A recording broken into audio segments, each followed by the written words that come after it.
I love how passionate you are about it. And that's one thing I really have felt. And I think we just need more and more people that are this passionate to come and spread the good that is actually going on. I can't believe it's someone's job to go out and just taste cheese. I mean, surely that is completely job goals. I describe the future as tuna, like the fish, turbulent, uncertain, novel, ambiguous. I mean, we do not have a Christmas tree at home. It sounds a bit mean, especially having children.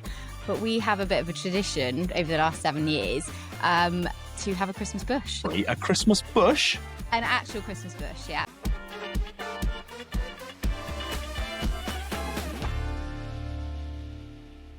Hello, everyone, and welcome to Meet the Farmers, The Big Debate, Episode 2. We're back, and my name is Ali Hunter Blair. And I'm Sophie Gregory. Well, we're back. We haven't been booted off, which is a miracle, potentially. Thank you so much to everyone that has listened, watched, commented, sent us messages directly or via Ben. We've had so much feedback, and a lot of it has been positive, which is good, which I think is why we're still here. There's been some constructive criticism, which is great. We are very much learning our trade and trying to get better at what we do. But yeah, thank you so much for everyone that has been in touch with us at all. It has been, a bit of a roller coaster of emotions as it got released, and I'm delighted to be back because we have got a fantastic episode this week. We have been speaking to Brazilian journalist Marianna Grilli about COP30, which is happening in Brazil at the moment, and then also Professor Tim Benton about net zero, which is our big debate topic, basically why UK farmers should worry about being net zero. We've got two news stories that we found interesting, and we've also got a final topic about Christmas trees, which I am very, very excited about. We are recording this on Thursday, the 13th of November. We spoke to Marianna Grilli yesterday, which was Wednesday, the 12th of November. So without further ado, I think we should get started. I'm very excited. Sophie, I would really like to know where you are first and what's been happening in your life for the last 2 weeks. So currently I'm in an ironing cupboard.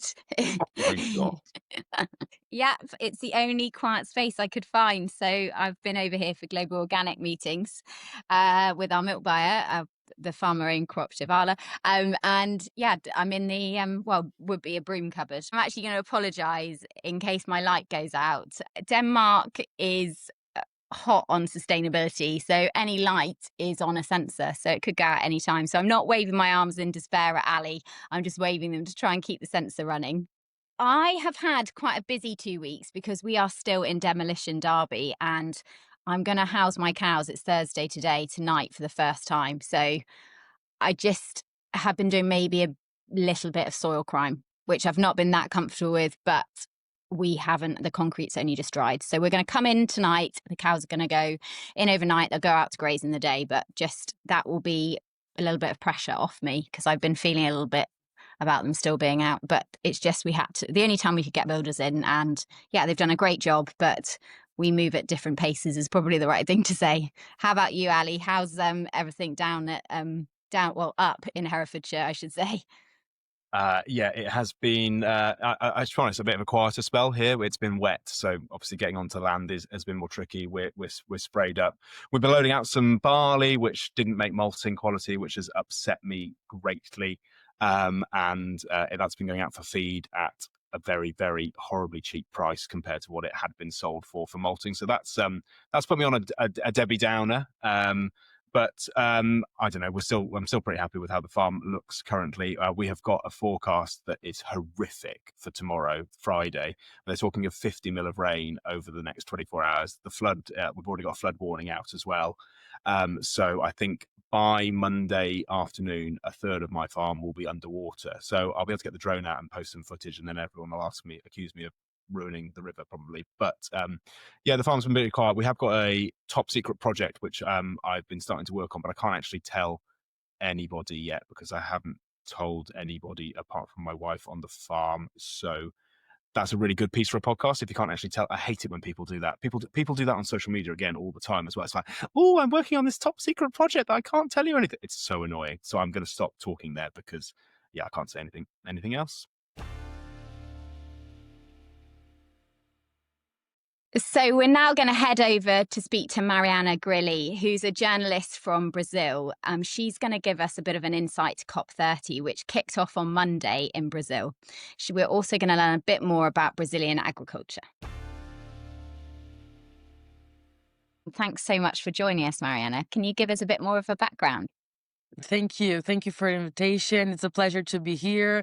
Well, I've been covering agribusiness in Brazil for 10 years, and I've been specializing my coverage between agribusiness, so agriculture, livestock production, and the relation to climate changes, environmental issues, and the future of farming in not only Brazil but around the world. And I love to make this relation also with markets and how we can contribute, for example, with energy transition. So yeah, I hope we have a good conversation here. Fantastic. And obviously, the reason we want to talk to you is that COP30 is being held in Brazil for the first time. How important is that, do you think, to Brazil, to the Amazon rainforest? Well, first of all, I think I need to say that I've been in COP28 in Dubai. And before that, in Egypt, in Sharm el-Sheikh edition, they started to talk more about food security and its relation to climate change. So I've been reading and involved with COPs since they're kind of, and now this year in Brazil, it's so important because, first of all, it's a COP, we say, in the middle of the forest. It's not in the middle of the forest, okay? Belém is a huge city. It's a urban environment, but yeah, for sure, it's a capital that it's a symbol of Amazon forest. And it's so different from the other countries that it's based, this economy based on fossil fuels.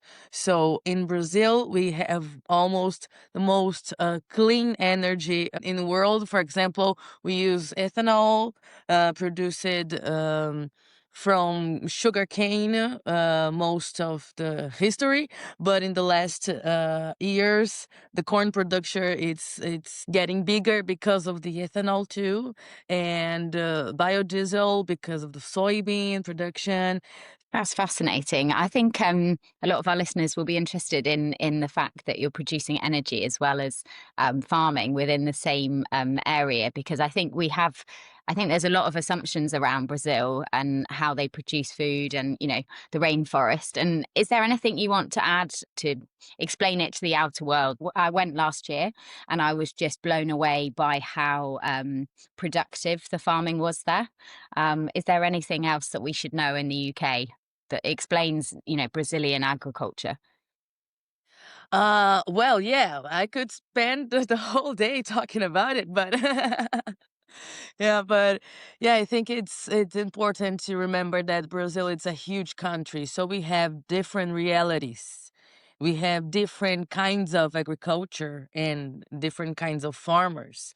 So we have the smallholder ones. We have huge farmers that are one of the biggest in the world. So these different realities brings difficulties sometimes because of the use of technology, the access of credit and financial possibilities. So I think one of the biggest thing that we can keep in mind is that Brazil has the technology to bring solutions to every kind of farm in Brazil. So these solutions can go further and can go abroad. The thing is, for example, we have in Brazil an integration system of production that it's called ELPF. So it's like integration in Portuguese is integração lavoura, pecuária, floresta. It's an integration of grains, livestock, and forest. So in the same area, there's a technology and a kind of an intelligent system of production. Then you have, for example, soybean. And then you have the cattle after the soybean is harvested. And at the same time, this cattle can go next to the trees so they can have a more comfortable life. So you can produce everything at the same time It's, of course, it's not something so easy to do. So it's a technology that's getting bigger in Brazil, but the farmers have to be prepared for this, including in a financial way, because most of times they are learning how to do it, learning how to have grains and livestock and forest. So this part of the forest is probably it's one of the biggest challenges, because farmers are not usual to work with the forest as an economic way to look the trees and know that they in the future can bring money, for example. So this is the kind of conversation that it's getting bigger in Brazil, and it's one of the things that Brazilian government are trying to spread in COP30, and also others mechanisms, for example, the TFFF, the Tropical Forest Forever Fund, that brings money to keep safe the tropical forests. But yeah, that's it. Lots of farmers in Brazil, because of the code law, our law in Brazil obligates farmers to have forests and native forests in their farms. So the big discussion is how these Brazilian farmers can keep these tropical forests inside their areas, not devastating them, and at the same time earn money and make this area profitable. So it's a big discussion that involves farmers and financial systems and all of the biggest companies of agriculture in the world, the land area, how to use the land in a more intelligent way. I think it's fascinating because, as Soph said there, the information that potentially we're fed about Brazilian farming is negative. I don't know whether that's because the UK press is quite negative about farming in general, or whether that's because we're constantly fed deforestation, Amazon being destroyed. We're never fed these good news stories, and I guess that's why COP can be really key for this, to publicize the fact, like, all of this stuff that I didn't know a huge amount about, that are really good. And obviously, like President Lula, he was one of his big pledges was to sort of solve world hunger. I think it's really interesting that you're mentioning food sustainability, and food and people is as important as the production. Overnight, they've signed the Belém Declaration, which is to try and help with hunger and poverty and affecting the people that are hit the worst by this climate change. How important do you think that is for the president, amazingly, and also for the country? Yeah, actually, there were, I don't know, I'm not sure, but 2-3 years ago, Brazilian has left the hunger map of UN. We were out of this map, and in Bolsonaro's government, Brazil came back to this map, and the hunger got bigger in Brazil. And for me, as a journalist specialized in agribusiness, is something that I can't stand, because if we are huge producers, hunger in Brazil it should be the last problem, but it's a reality.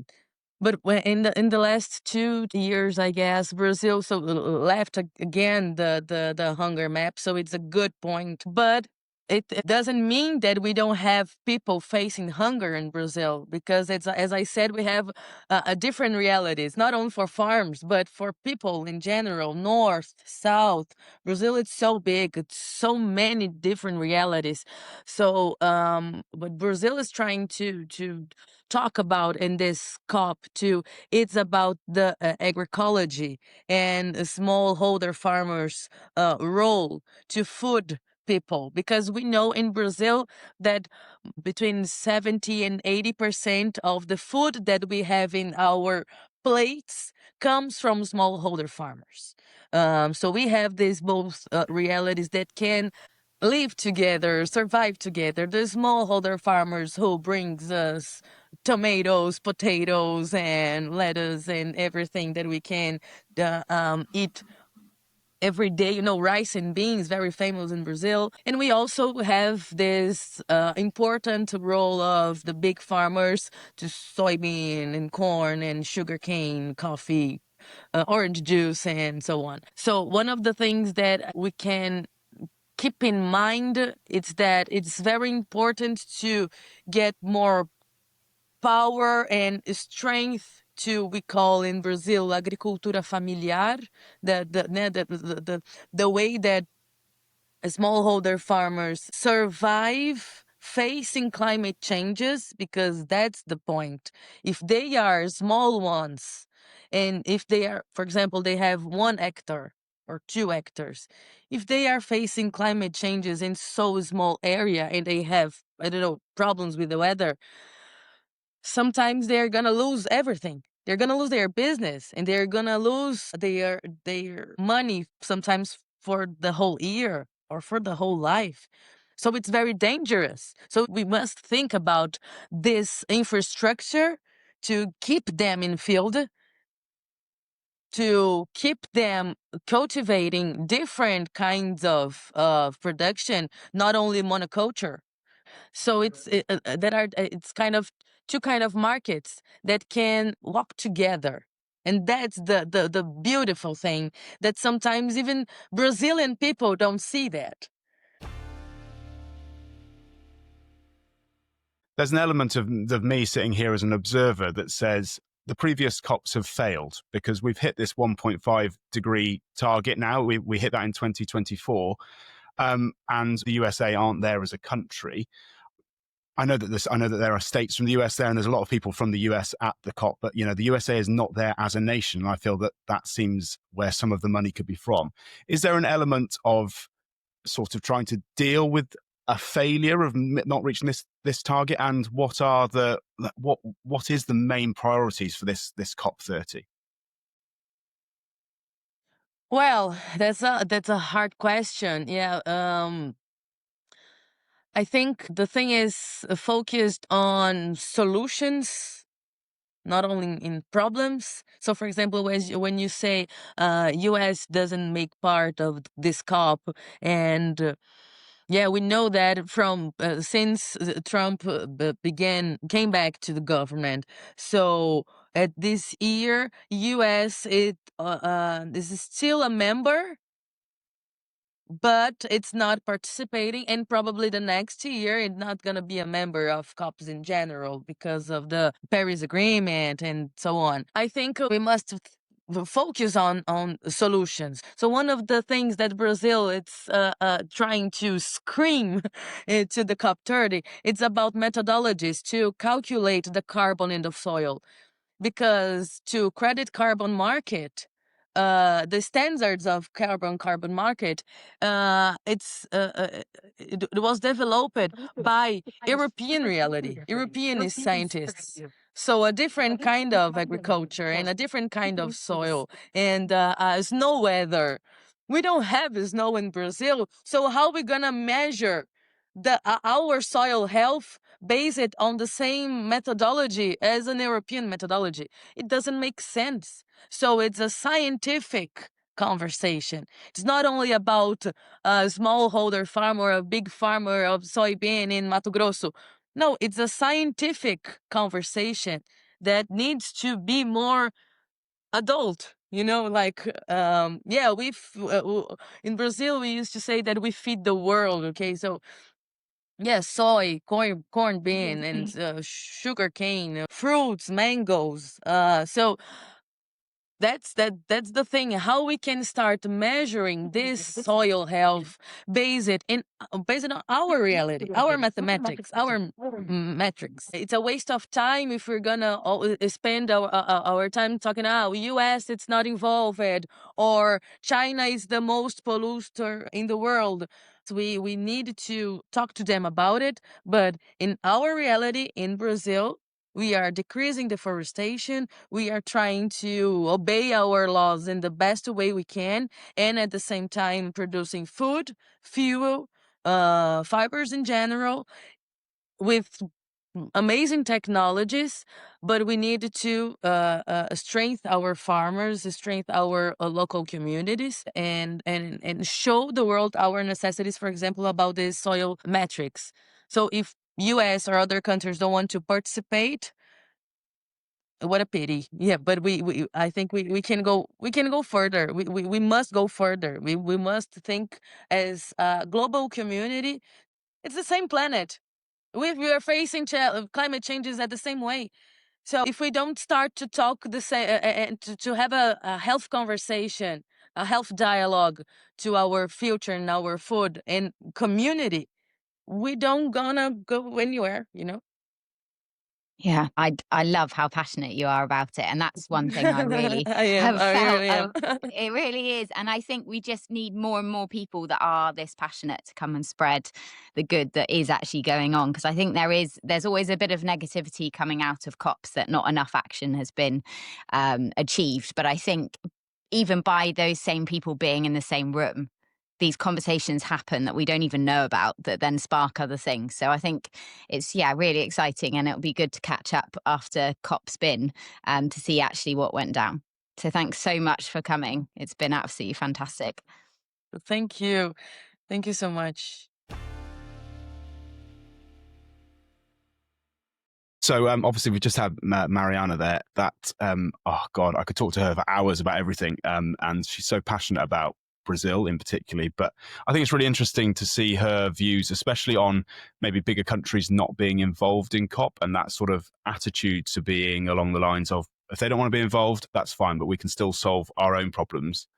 What did you make of it? I mean, it was really interesting to see how important it was for them to have it in the country, with agriculture being so high on importance for them.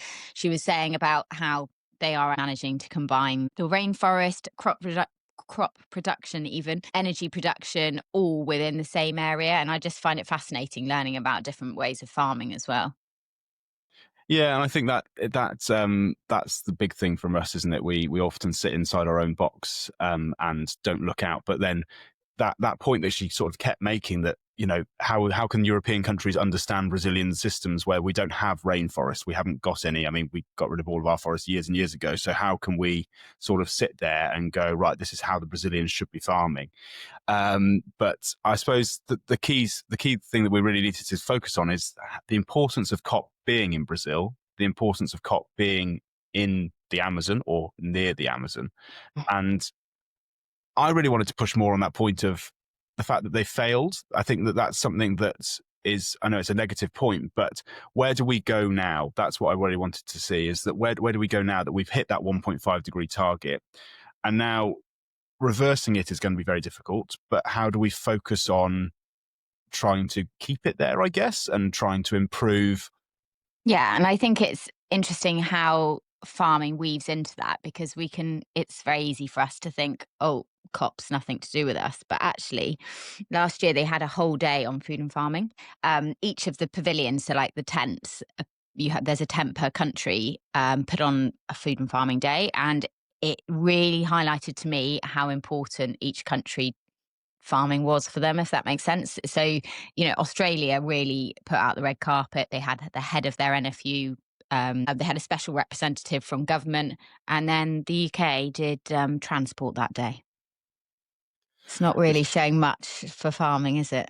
No, and it doesn't. I mean, it tells you pretty much everything you need to know, especially in the year that you were there. And it'd be interesting to know what they're doing this year when they're over there. I see that my landlord has been criticised for flying over on a private jet. When you're thinking, well, how else is he going to get to Brazil? But at least he's there as an agricultural landowner to try and make a difference and have his, and obviously wherever he goes, press follows. So there's an argument for me that I go, well, absolutely, he should be over there. He brings press attention with him. He's getting over there. He is passionate about this, but. It always comes back to us. Like, there's an article came out in the BBC 2 days ago that Amazon tree felling is responsible for the pollution in the River Wye. And you're there going, well, how have you linked that back to the Amazon? And also what we've just heard from Marianna, the difference between what we get fed every day. And they're saying that obviously soya is produced in the Brazil. It comes over to the UK. It's fed to the chickens that are in Herefordshire. The muck is then spread. So they've linked it all the way back to them blaming tree felling in Brazil. But then what we've just heard from Marianna is that it's not as simple as that. And actually this negative news that we get fed is so different to reality. Absolutely. And it was so good to have her actual view on it, wasn't it, Ali? I think that that's something that I really appreciate within agriculture, is learning how it's done outside of like you were saying earlier, outside of our silos, because actually, there could be things that we could learn from them. That's what I really found there. I think the point that she was making there as well about the understanding, that's something that it just seems key for me, is that we often sit, the UK, particularly the EU, I guess, we sit on our high horse with our high standards and our box ticking exercises for our assurance schemes and bits and bobs. And then we sort of shout at other countries. But then you look at Brazil, you look at where COP is being hosted at, that they produce 70% of their own food, which is way higher than we are, and way higher than we will ever be. So it's I find that really difficult. I find that really difficult to criticize a country that we don't have a full understanding of, and then also a country that is far more self-sufficient than we are, to be able to sit here and criticize that because we think we're doing things better. It doesn't sit right with me. No, I definitely feel the same. And I think that because they've had such a spotlight on them, they have been pushed towards doing a lot for the rainforest. I'm not saying that it's perfect. I'm saying far from that. But they have been pushed under the spotlight within the conversations of soy. If we're talking about it on the ground within our sustainability models, just think the highlighting, that's going on in Brazil about it. So I think that's what's happened. I think it's always important to have a balanced view on this, and on farm, for you guys listening, for the UK farmers, a lot of us will be feeding stuff that's imported, and a lot of us won't have a clue how it's produced. So I think that's why it's really important that we have these conversations, because actually it's just opening a box to more understanding. Does that make sense? Like, beforehand, I would have just picked up the phone, made a phone call to, Mole Valley. There's loads of other available, but I wouldn't have even thought about where it's come from or the consequences of that feed. So actually, to me, it's like opening a box. Whether that's right or not, I don't know. I will decide, I'm sure. But it's understanding actually how, having a COP in Brazil, talking about these hot topics, it is actually relatable. We're all part of this picture, and our decisions on farm are impacting people across the world. Yeah, and I think really the important thing is that we are halfway through or middle of the way through COP. We really need to revisit this when it's finished to see what these conclusions, whether actually any agreements have been made, whether there are conclusions. But now we get to move very quickly and quietly onto our news stories of the week, which I'm very excited about this week. I'm not sure I'm going to be able to beat Snail, so I'm going to let you go first. Meet the Farmers, the Big Debate is supported by TELUS Agriculture and Consumer Goods, the team that has brought together Farm Plan and Gatekeeper. Their ongoing investment equips farmers with the tools they need today and those they will need to face tomorrow's farming challenges. We're using their farm management software on our farm for spray plans, stock control, and much, much more, designed to give you complete control of your data and simplify your day-to-day operations. Whether you are tracking your inputs, managing costs, or planning ahead, TELUS makes your business more efficient and informed. Find out more at telus.com/big debate. Once again, that's telus.com/big debate. So we're going to move on to our news stories. Every week we're going to choose a news story that's been interesting to us. I chose snails last week, and I'm not sure I can top that. But Sophie, what have you got for us this week? So this week, I'm going to be taking you to Bern in Switzerland. So between the 13th and the 15th of November, it's going to be World Cheese Awards there. And what I loved about this story was that there's going to be over 4,500 cheeses from more than 40 countries. And the judging panel is 250 judges. So think about how many cheeses each one of those judges is going to have to taste. And then what I really loved is that there's a super jury of 14 judges who will taste for the super gold winners to choose the overall champion. I mean, I don't think it gets better than that. How do we get into this? Ben, in the background, you're there. We've got to go. We have to go, surely. I love cheese. Some of the cheese names are so good as well. They are absolutely brilliant, like Nanny Blue, like unbelievable names. So I feel like it might be a prompt. I can't believe it's someone's job to go out and just taste cheese. I mean, surely that is completely job goals. Like, there's nothing you could ever want to do more than go out and be like, I'm actually the aficionado on cheese tasting. Like, it's the perfect dinner party conversation. So what do you do? Well, actually, I taste cheese for a living. Incredible. So Pacific, isn't it? And I really, when I read this on the BBC, I was like, this can't be for real. So I had to do a bit of research around it. But it's a real deal, and it's every year. And I mean, each country do their own thing as well. So something is going on most of the time in the cheese world. I mean, you win news story of the week. I can't top that. I started too soon with snail farming in Westminster, and I've gone too high, and I can't beat it this week. So this week it's loosely agricultural because machinery, but I don't know if you saw on the news on Saturday night, a drunk driver took control of a 24-ton bulldozer and drove it around the streets of Wolverhampton for 2.5 hours it actually took them to stop him. And now I'd just like to say that I obviously do not condone. Oh, there's no need to do that on me now, Soph. Go dark like that. I don't condone obviously drink driving, and he was arrested, and rightfully so. But the audacity to take a 24-ton bulldozer and drive it through the streets, and the videos around on TikTok and everything else. There's a Royal Mail lorry parked himself across the road to try and stop the bulldozer, just pushed him out the way. And I've only brought this news story up because nobody was hurt, and they've arrested the chap, because obviously it could be very, very serious. And that's sort of why I wanted to bring it in, is that our tractors all start with the same key. Like, how has this guy got into a bulldozer and driven it around for 2.5 hours around Wolverhampton? Surely that should never happen. But the footage, now that I know nobody got hurt, is hilarious. You handled that very well. Very PC of you, Ali. Brilliant story. I think. I mean, we've all done some silly things in our past in vehicles, etc. But I think that, what a story, hey. Stealing a bulldozer is up there. It is up there. Right. Well, that's the news stories. You win, Sophie. You absolutely win with that. We're now going to move on to our big debate this week, where we're joined by Professor Tim Benton. And our topic is the UK's share of global emissions is 1%. Why should UK farmers still aim for net zero? I'm delighted that we have Professor Tim Benton for our big debate this week. He is a scientist based at the University of Leeds and has a long list of accolades that I am going to have to read. From 2011 to 2016, he was the champion for UK's Global Food Security Programme. 2019 to 2024, he was the research director for Energy, Environment and Resources at Chatham House, and serving as a distinguished fellow. And he is also the co-lead for the Agri-Food and Net Zero Network Plus. Thanks, Tim, so much for coming today. Our topic this week for the big debate is the UK's share of global emissions is 1%. Why should UK farmers still aim for net zero? Can you give us a brief explanation for the context of this question, Tim? The UK only produces about 1% of global emissions. So what difference can we really make? Can you explain why it's still such a focus on net zero here?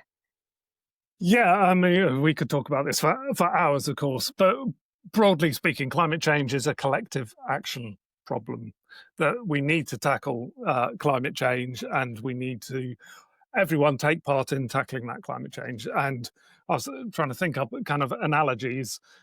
None of us say, well, my income is only 0.0001% of UK income, so therefore I don't have to pay tax on it because it won't make a difference. None of us say, I don't have to obey the laws because other people perhaps aren't obeying the laws, because we realise that if we go in that direction, everything kind of falls apart. So there is a question in terms of, there is a short-term cost, obviously, to change. There always is. There are long-term benefits, and how do we individually think about that sort of thing? You know, if you took a pure cost-benefit analysis, you might never take out insurance. So there is, you know, in how we think about these things, there is always a question about, should I be doing it? Is what I'm doing worth it relative to everybody else? But where we're tackling these very big challenges, at one level, there is an answer that we have to tackle them together, otherwise nothing gets done and paralysis comes. But in terms of kind of some of the specifics, from a kind of farmer-centric perspective, I think there are kind of two broad arguments. One is self-interest. Now, we know that climate change is driving a whole lot of different things on farm, whether it's flooding or whether it's heat and drought and all the rest of that, and making farming generally more difficult. And climate is also driving a whole range of different things that are affecting markets. So, whether it is the war in Ukraine affecting fertilizer prices and food prices and so on.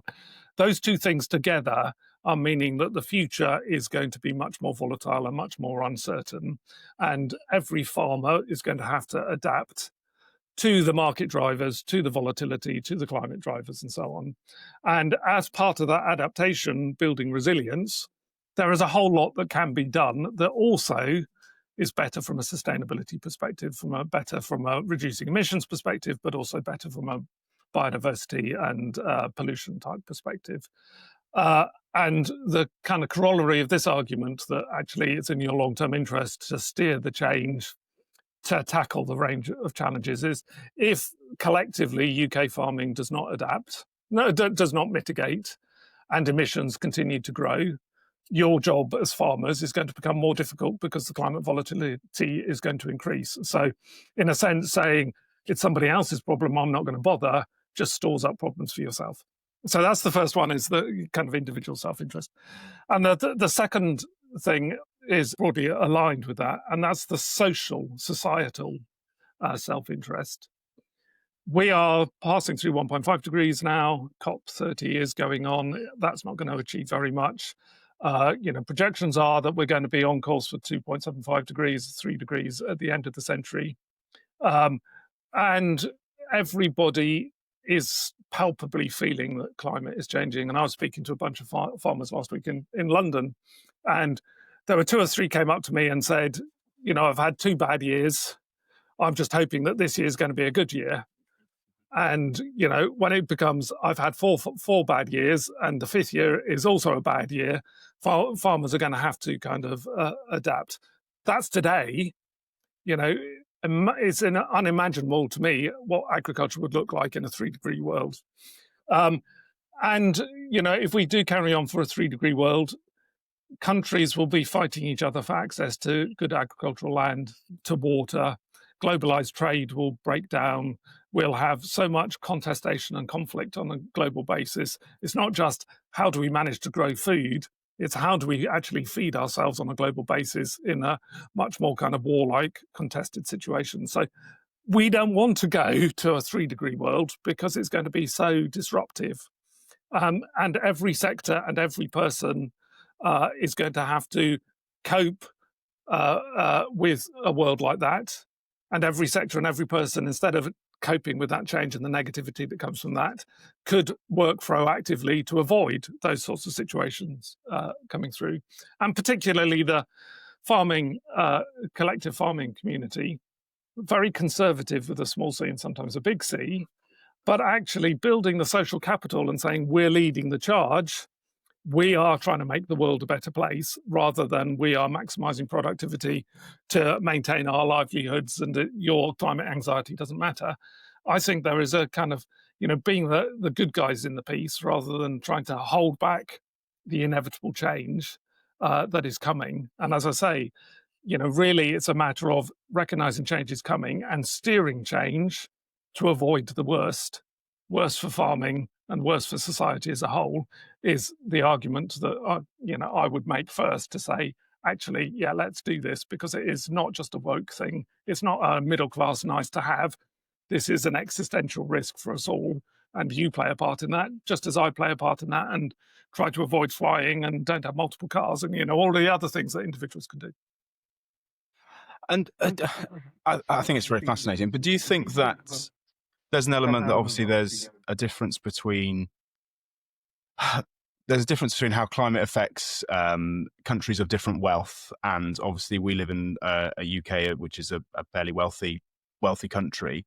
Do you think that we end up pushing our greenness onto lesser developed countries? Do you think that there's an element of, I don't know, we've had our carbon footprint done because the Duchy of Cornwall require it, and we are, in theory, carbon negative, which is fantastic. I can pat myself on the back and say that I've done a good job.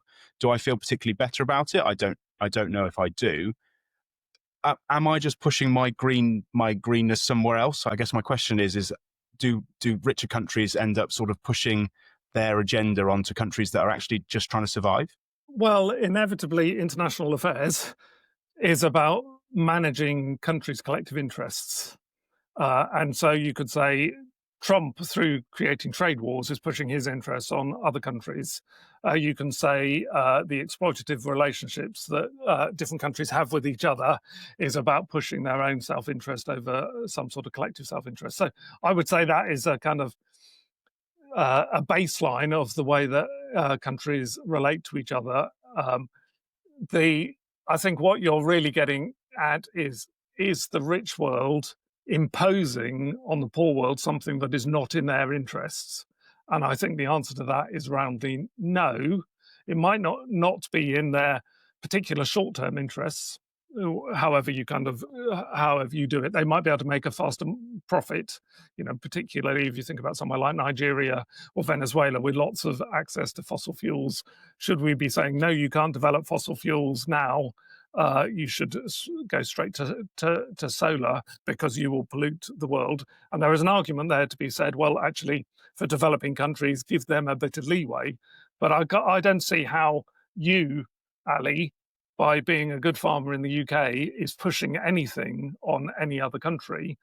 The argument would be much more that we would not import from a country that has a different set of standards from us. But, at the moment, we don't have those sorts of trade barriers, though under a different sort of government, as under a Trump government in the US, we might put up all sorts of trade barriers to protect our farming community in a different way than we do at the moment. But I don't think dealing with climate change and dealing with the vulnerability of many lower and middle income countries is not in the long-term interests collectively, because if you think about the other thing that's obviously a huge debate in the UK and in many countries in the rich world, people movement, people displacement, migration, borders. If we end up living in a 3-degree world and great swathes of the lower latitudes become much more difficult to inhabit, where are the people going to go? They're not going to stay there and starve necessarily. It's going to be a problem for us as well, not just in disrupting trade flows, but in the people movement component of it. So that's why it's a collective action problem. We have to solve this together, and that means working collectively together. I always feel as a farmer that I can't have a big impact, and I hear what you're saying about it being collective effort. How can we empower farmers to feel like they can really make change on the ground and it adds up to reducing that 1%? I always have been told that if you're not at the table, then you're on the menu. How do we sort of elevate farmers' voices and get them empowered in this space to get them involved? Because I think a lot of people sort of are so focused on keeping their businesses running that this is at the back of their mind. Yeah. Well, I mean, you could say the same for any of us tackling climate change. Individual actions don't by themselves give agency of change, but collectively they do. And this is why it becomes the collective that matters more than the individual. The individual's, my carbon footprint makes zero difference as a first approximation.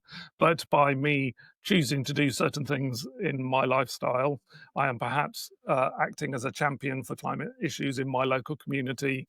I'm showing that it can be done.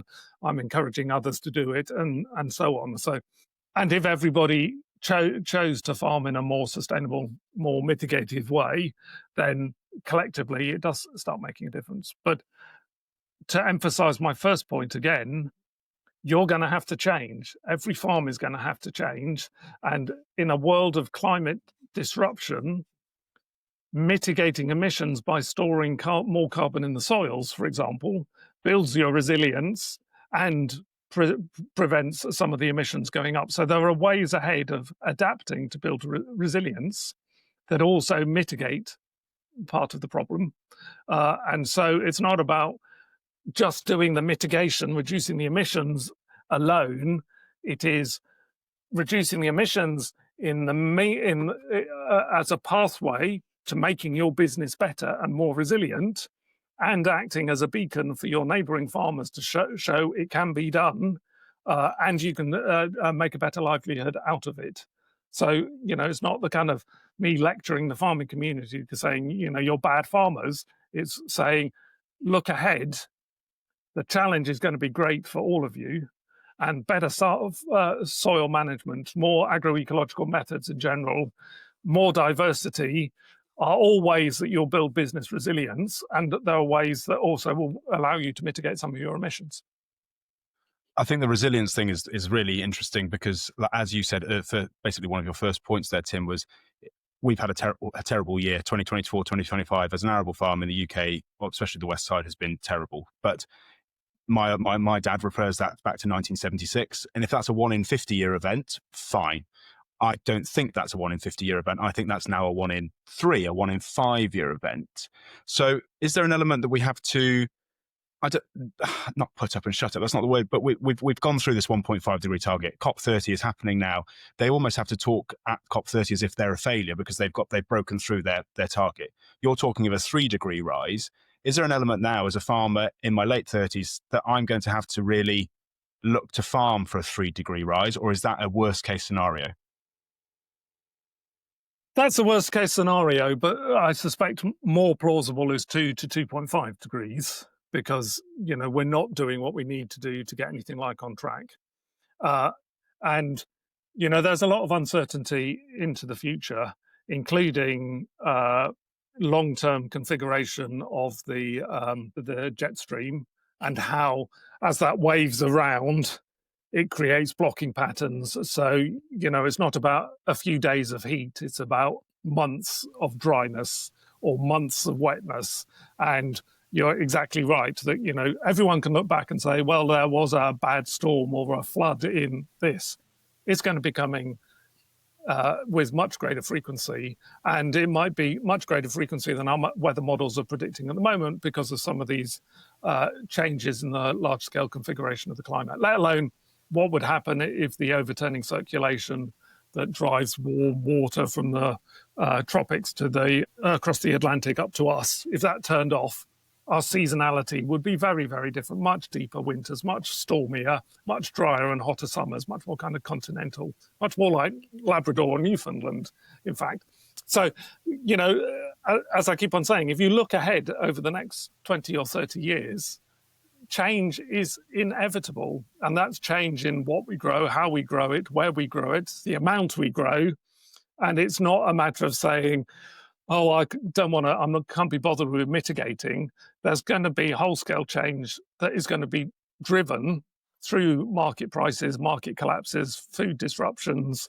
In a more contested world, the kind of global markets might well not have the same bite that they've had in the past. And so will you still be competing with Canada, or will you still be competing with New Zealand over lamb, or whatever it will be?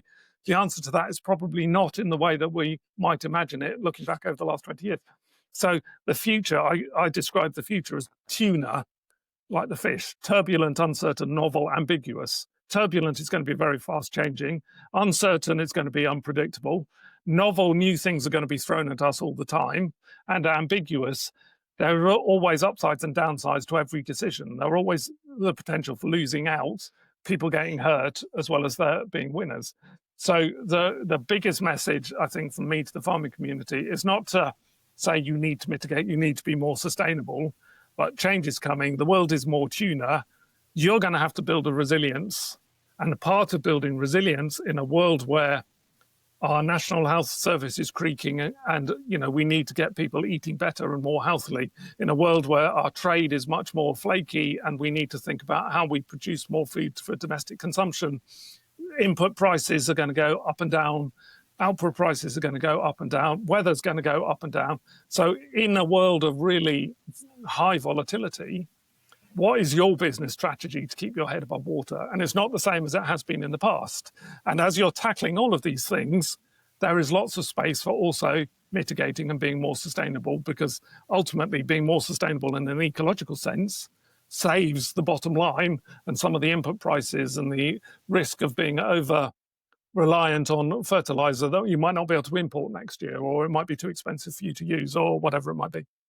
Brilliant. Tim, thanks so much. You've left me feeling really empowered as a farmer to actually make some changes. I always feel slightly like I'm sort of a very small fish in a big pond, but actually you've really given us some, great nuggets there. Thanks so much for coming in. I know how busy you are, and good luck with the rest of your work. Thank you, and lovely to see you both. Wow. I have tried to absorb as much of that information as I can. I find it really fascinating when we talk about all this sort of this net zero stuff. I find myself in two minds constantly, and actually I think Tim has almost answered my own questions for me, which is we sit here as UK farmers going, right, we are targeting net zero. That's the big thing. It's the NFU's big thing. It's the big thing that Dutch are focused on. It's the big thing that I've been focused on, actually, because I believe it's part of our farm resilience is being carbon neutral as close to it as we can. I just wonder, I still also wonder, being like, well, actually, I've probably reduced my productivity because of the way that we're farming now. And I struggle with that. This food sustainability, is that as important as the 1% of the global emissions that we are producing as the UK? If we're just going to import our food, why does it matter? And I still struggle with it. And I'm wondering, even now, okay, I've hit targets that I want to hit. I've hit targets because I believe it's making my farm more resilient, but I don't think it's necessarily helping my bottom line. And that's something that I always come back to. And I'm trying to work out where our position is still after chatting and listening to Tim. Yeah, I think it's fascinating. And I mean, how lucky were we to get Tim on? I just find that on a farm level for us, the carbon reduction ignores all the other great stuff we're doing on farm. So it doesn't take into account like the social sustainability, like having school visits on farm or employing local people, giving great jobs to people, or like the environmental stuff like the wildlife we have on farm. I worry about being in a silo and not seeing out of that, if that makes sense. So he left me feeling quite empowered that we could make a difference on farm. But I would really like the conversation to also involve all the other things that farmers are already doing great on farm, because I don't think we celebrate those enough. I think Tim's whole thing was that collectively we can make a difference, and we need to not think about this as just one farm. Like, it makes it much easier to comprehend that we can by thinking, oh, if I do it and Ali does it with his arable farm, etc., then maybe we can make a difference. But also I like the bit around that resilience, so that actually by heading towards net zero on our personal farms, that actually we were going to increase our resilience to things that are out of our control, that like the climate crisis that we were in, over the summer was a nightmare. I mean, back to the question, the UK's share of global emissions is 1%. Why should UK farmers still aim for net zero? I'm happy to aim for net zero as long as everything else is being recognised and I'm being financially rewarded for my share of it. How do you feel, Ali? I think, yeah, absolutely. Obviously, financial reward is, as we talked about in the first pod, is sustainability starts at the bottom line. I think that for me, it's not burying your head in the sand and not thinking that you don't matter. That's what I think it's a case of you do matter. If everyone has the same attitude as that, then nothing goes forward. And that's not just necessarily in sustainability. That's in everything, in business and everything. If everyone had the attitude of being like, well, I don't matter, there's no point in doing something, we would make no progress. There would be no progress in the world. So by starting to do something, by putting yourself potentially out of your comfort zone and by trying to achieve something that maybe you think is more socially correct, then I think that there is a opportunity to sort of matter. I guess that's the thing, isn't it? It's so much more than just farming. It's so much more than just us. So making sure that we feel empowered, as you have said many times here, is important, but also making sure that we have a go and don't just sort of bury our heads in the sand, because we are going to have to cope with this. That has been great. I've really enjoyed discussing this, Ali. I'd love to hear from you guys out there. What do you think? Do you think we should be heading towards net zero, or should we just be focusing on producing sustainable food in the best way we can? We're now going to roll on to our next section, which I'm so excited about. We're going to be talking about Christmas trees. Pumpkins last episode, but Christmas trees today. move straight from Halloween. Halloween's out. Christmas is on, apparently. Now, I am very lucky to know a man called George Hood, who is the managing director of a company called Needle Fresh, who are a grower-owned cooperative producing Christmas trees for the UK. And when I found out that we were doing Christmas trees, I was like, oh, I've got to have a chat with George, because he is fascinating. And actually, I feel like I should have got him on, because he would have been brilliant. He's so passionate about Christmas trees. And I think the first thing to talk about is this push towards Christmas being now. That's something I am struggling with, because Halloween has finished. It's been so commercialized that everyone in the shops, the retail sector is like, oh, crumbs, Halloween's finished. What are we going to sell now? Oh, I know, it's Christmas in 12 weeks' time. I know it's not 12 weeks, but for this purpose, call it 12 weeks. Christmas is months away. Why are we even talking about Christmas? I know exactly what you're saying. I actually had my first mince pie at What? bonfire night, actually. I know, outrageous. And it No. wasn't homemade as well. So really terrible on my front. But I do get it. And so many of my friends, mainly the ones with kids or actually dogs, like to put their dog in front of a Christmas tree and take a picture. Very much. Probably 30% of them have a tree up already. I want to know how they get them to last until Christmas, or is it all about the fake tree? Do you want to know where Christmas trees first originated in the UK? Do you know? No, come on, give it to me. Prince Albert in 1841. He brought a Christmas tree back in to Windsor Castle. I think there may have been a Christmas tree that had arrived in the UK before then, but it became popular because Prince Albert brought a Christmas tree back to Windsor Castle in 1841. And then in 1848, the royal family had their photograph taken in front of the Christmas tree. And that's where popularity of Christmas trees massively increased. And in those days, it was all the Norway spruce. That was where it came from. It had come from Norway. But that has now dropped in the market massively. And I reckon you can tell why the Norway spruce has gone and the Norman fir has come back. Do you know? No, you're going to tell me anyway. You must know. Needle drop. No one wants needle drop. And that's the big thing. So the Norway spruce was the traditional Christmas tree, came into the UK, coming in from Norway, but the needles drop like tragically, as I'm sure you have had in the past, a Christmas tree, and then you touch it and the entire needles just fall on the entire tree, just sheds its leaves, basically. So everything now has moved to the Norman fir, which is about 85% of the UK market from what George was telling me. But the popularity is phenomenal. 8 to 10 million trees in the UK every single year. So I don't know the percentages. I did ask George about this because I said, what are the challenges in the market? And the first challenge actually links really nicely into our big debate topic, is that Christmas is coming earlier. In theory, it's obviously not coming earlier because it's still on the 23rd of December, which is a long way away. Stop buying your Christmas trees in November.